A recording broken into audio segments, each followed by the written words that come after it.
All right, let's roll here. Thank you all for being here. Very disappointed. I said this after the game, so I won't get into a whole bunch of repeat, but very disappointed how we played on Saturday. Credit to Oklahoma. We caught them at the wrong time. They were juiced. We got their best. That's as good as they played. They were ready to go, and we weren't, and they got after us, and it was not pretty. And so special teams was really the only bright side we had. We challenged really our core group of players, and I thought they really responded. Best we played on special teams. Won the field position battle, but on offense and defense, we didn't coach good enough. Fundamentally, we weren't good enough, and our execution just sorely lacked in that game. They soundly beat us up front. The strength of our football team's up front, and they really they did some things moving their defensive line that negated some things we did in the run game early. Got some penetration that nobody else really has. And then their O-line did a nice job. They got movement, and I thought their backs did a nice job too. Quick recap, special teams-wise, again, mostly positive there. Our kickoff returns, the best we've played, had two really nice returns there. We blocked much better.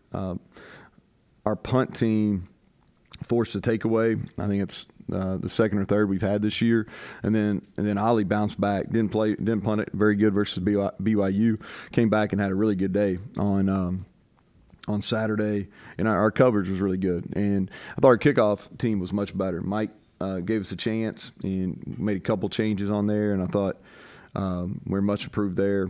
Would have liked to make that field goal. We missed a field goal, didn't have a great hold on that, and then we had a missed opportunity there on punt return. We really had everybody blocked but one, and that was early in the game where we could have helped us. But going to defense, just not good enough.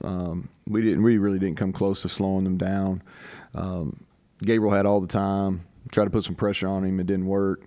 They picked it up. Several different types of coverages. We didn't even slow them down. I think the stats say it all. I don't have to really go into much detail on that. Y'all can read the stat sheet. So third downs were critical. Early in the game, while it was still a game, we got them into third downs, and then they converted every one of them. And too many explosive plays and just not good enough. Didn't put our kids in good enough spots. We didn't play very aggressive. Once they start hitting us, just disappointing how we played there. Offensively, we had a great opening drive, and then really come up empty on the next 5 possessions. And the first time we've really struggled in a long time. Our best players weren't good enough in the game. Goal line stand, it was really bad ball. Not a very good call on my part on the 4th down. I thought we scored on first down. I feel even stronger that we scored on first down after watching it on tape. And then really not pleased with how we played after the initial touchdown the second half. We scored on opening drive of the second half as well. And then I didn't think we played very well. Garrett's decision-making was poor. He was inaccurate. Thought he settled down, kind of late in the second quarter and was better. And then our O-line, I talked about it. They're the strength of our team, and they just didn't play. We didn't play well enough up front, and so that's kind of the story there. Again, very disappointed. Changed up our schedule. We practiced yesterday, and the point being just to flush that game. It's not one of those things where we don't show the kids. I know some people talk about that, but that never really makes sense to me. Is because when you get exposed in certain areas, you better prepare for it because your next opponents, your 2 regular season and your bowl opponent are going to watch that, and so you better correct it. And so we brought them in yesterday. We practiced. We put that game to rest and cleaned up the mistakes. And we'll start afresh in the morning. Today was their day off. We'll start afresh in the morning on Cincinnati. And moving on there, I think that obviously a former Big East foe. I think this is a game that it should kind of grow into a rivalry. It's obviously the closest proximity school in the Big 12 to us. And I think this is a game that both fan bases, as time goes on, this has an opportunity to grow into a rivalry game. It's a good win on the road for them last week. I think that was the best they've played, and I think they'll have some confidence rolling in here. know Coach Satterfield very well. We had several matchups in the Sun Belt. Really good offensive mind. He's kept his core group of coaches together for a long time. They do a nice job. If you just looked at the stats, like one of the first things I do when you kind of turn the page to a new opponent is you look at the stats. And, if you just looked at the stats and didn't look at the win-loss record, they're a team that's one of the top rushing teams in the whole conference. They're defensively, they stop the run at a high rate. And then you look at their win-loss record, and they've won three games and one league game. It really kind of a weird makeup. And they've been in almost all their games. Lost some close ones, but they did play their best against Houston down on the road, and a team that we have a great deal of respect for. So you talk about them on special teams. They've got an Australian punter. He's very good. He's 6'7", big long guy. He's got a bunch of punts inside the 15-yard line. Their field goal kicker's been very good. Offensively, it starts with their rushing attack. And if you look at what Sat's done since he's been a coordinator or head coach, really everything they do is built off the outside zone. They were really one of the early people that ran the outside zone, really committed to it, and he's continued to do that. At Louisville, now here at Cincinnati, they've always ran the ball well, and they've got the neckeds and the play actions off of that. Their O-line does a really nice job. Quarterback's dual threat. They're playing two now, but both of them can do. The Jones kid's really fast. He breaks tackles. The running back, we know well. He's originally from Cincinnati. We tried to recruit him out of high school. I think he went to LSU originally. Now he came back home to Cincinnati. He's tough, really physical runner. Breaks a lot of tackles. He's one of the guys in the country with the most broken tackles. And they got several receivers, and they've got a couple big guys that can run, and then they've got a little slot that they get the ball to a bunch of different ways. Defensively, if you look again, statistically they're close to the top in almost every stat category, maybe outside a couple in our league if you look at league games. And three-man front, I think, starts with the D-line. They have the best interior D-lineman in our conference. He's special. And Corleone, he's from Cincinnati there, and man, we're going to have to really know where he's at. And he's a disruptor. He's one of those guys, if you didn't have to play against him, you really appreciate how he plays. But he's difficult to run against, and he generates pressure. And I think the strength of their defense is up front. Their D-line's really good. They do a lot of different slants and pressures to switch up the looks, mix up their coverages. But huge challenge, and I have zero doubt that our guys will bounce back. It's been a resilient group all year.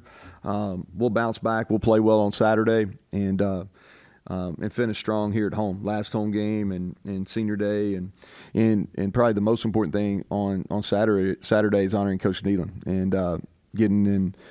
I don't even know what we call it. I know it's Canadian. What do we say? What are we using? What term are we using, Monty? Immortalized. There you go. But I always say Ring of Honor. We don't really have that, but if you get your name put in the stadium permanently, that's a pretty damn big deal. So, but we're gonna honor him, and I hope we have a big turnout. I know our fan base really appreciates him, and I hope we have a bunch of people show up, and he can feel that when he gets announced during the break-in action there, and I know some of his former players are coming back to an event on Friday, so it really should be a weekend about celebrating him, and I look forward to that, and look forward to getting back on the field and just redeeming ourselves, because we played a lot better football than we put out there on Saturday. So, with that, questions. Neal, so you said immediately after the game about as bad as you can remember your passing game being. As you watch film and you break that down, I mean, obviously you talk a little bit about Garrett and his struggle, but all Garrett receivers problem? Well, we dropped. Yeah, Greg, we probably dropped 5. One running back drop, 4 on the wideouts. So that would have got us a 15 to 31. So I think when you look at it, we had those drops, which, outside of CJ having a couple versus BYU, we really had that issue. It wasn't a case where we had guys open in the game. I think the deeper question is, and we've had guys open, in the games we struggled, because that's what you first of all look when you're evaluating it. Okay, all right, we talked about Garrett's fundamental issues, and And there's some of these things that are repeated, and he knows this. He's going to have to get them corrected, or he's going to be a 50% passer, and that's not good enough. So he's got to get those things corrected. And there's some of this, and they're really the same mistakes that he made versus BYU and got away with it, but didn't get away with it versus Oklahoma. So you see that from a fundamental perspective. Obviously, the drop's got to get corrected. Then you go, okay, schematically, are we getting people open? Because if the people aren't open, that's not Garrett's fault. That's not the receiver's fault. That's my fault. But we had people open. So I think the next question is, as you look at it from a coaching perspective, are we running the right plays that he can see? You know, are they the best plays for him? And then are we getting enough repetition on these plays we're running? And so that's kind of what I've been doing for the last last several hours, is going through and saying, okay, all right, hey, here's what he's really good at. You know, this is what we need to do. We need to kind of, we need to thin down what we're doing from a pass game perspective, which we've already thinned down quite a bit, but we need to even thin down even more. All right, and then we need to get really good at these plays on Tuesday and Wednesday and try to give every look we possibly can to these small pass plays. And so that's what we're doing. And I really feel like, he knows, Garrett knows, and I think that he'll be better. And we'll give him a better chance on Saturday. I guess, because obviously you even mentioned after the game that you were kind of surprised by the poor play, just for how well your team had been playing, things like that. And then now saying that the team bounced back because they've done it earlier.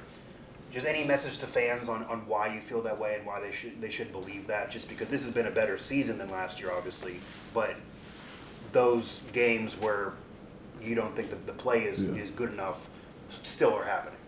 Well, I would say that if you looked at the body of work, that would be the only outlier. We didn't play very well defensively versus Houston, and we didn't play very well defensively in the fourth quarter versus Oklahoma State.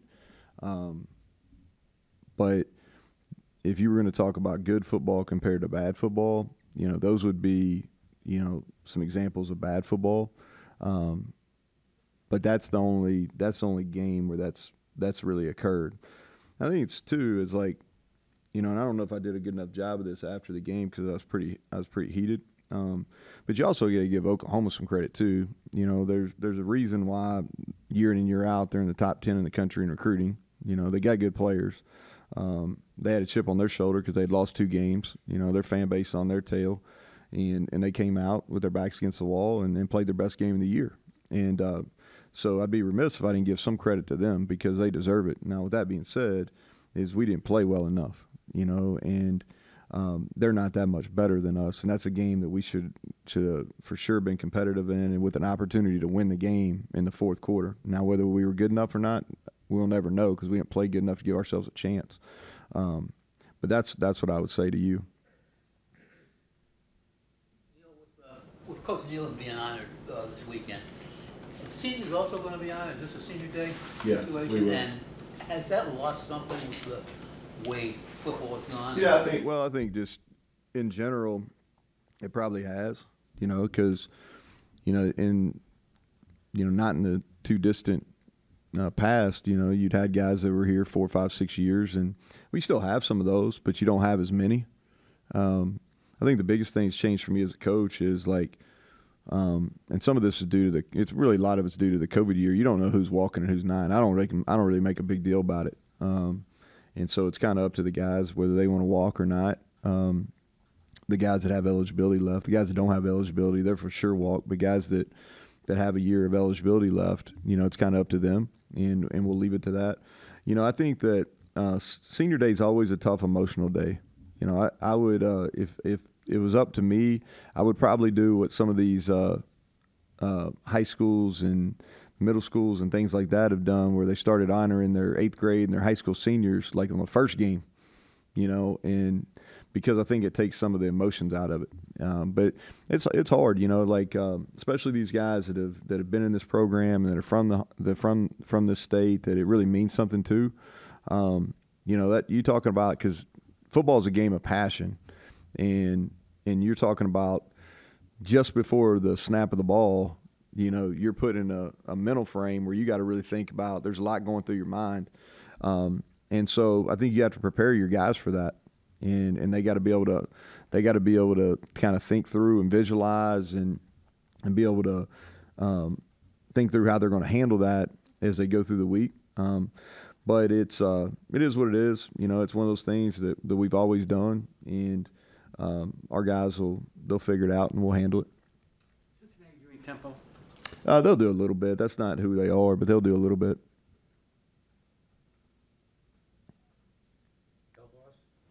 We'll see how CJ and Doug. They didn't practice yesterday, but we'll see how they do as we move later in the week. Probably have a better, when Tony and I do the radio show on Thursday, I'll probably have a better answer for you. Everybody else that played, hurt feelings. Does that count? Got a lot of hurt feelings, but I think we're pretty healthy. What do you think happened with the offensive line? Like, how would you evaluate?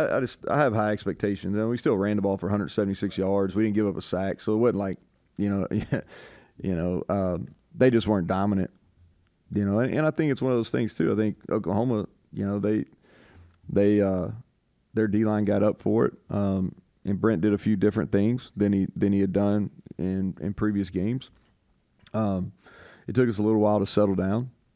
It wasn't that we played poorly, and honestly, most teams would probably take 176 yards, no sacks versus Oklahoma.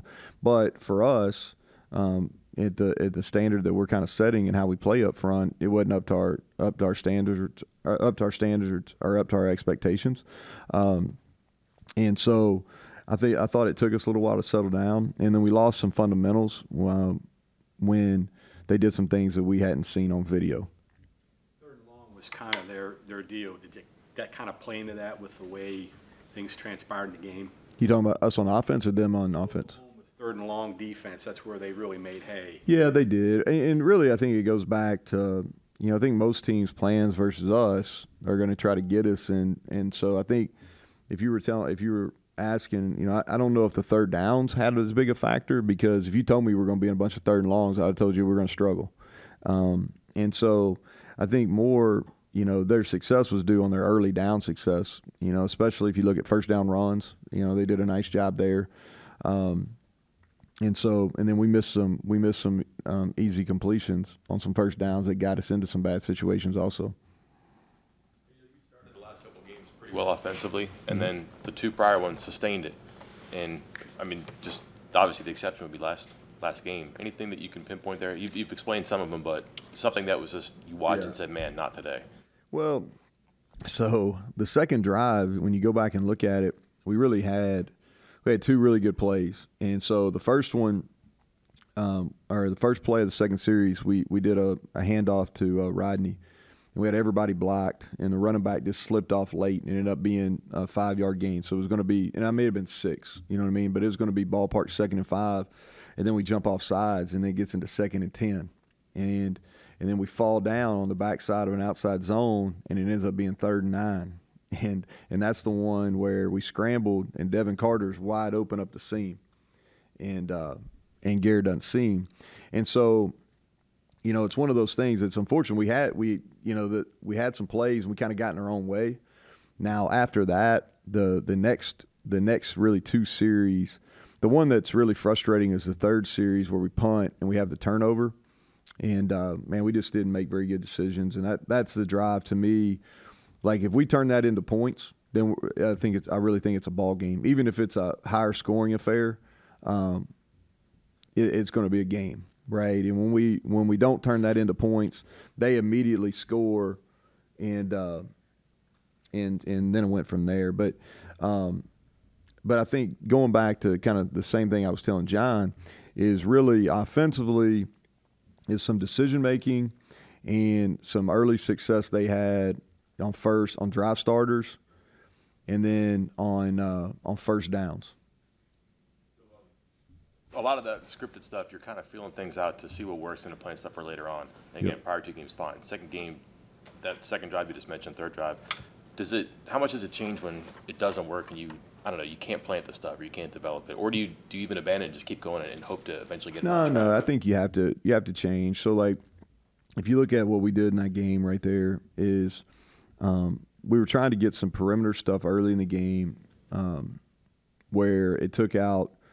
I knew they were going to kind of try to junk up our run game, right? And so what we were trying to do early in that is trying to get on the perimeter and have some success on the perimeter where they had to play more people outside the tackles. And we had some good hits on that. And then we got into it, and just like when any pretty good offense struggles, it ends up being where it's just a guy here and a guy there.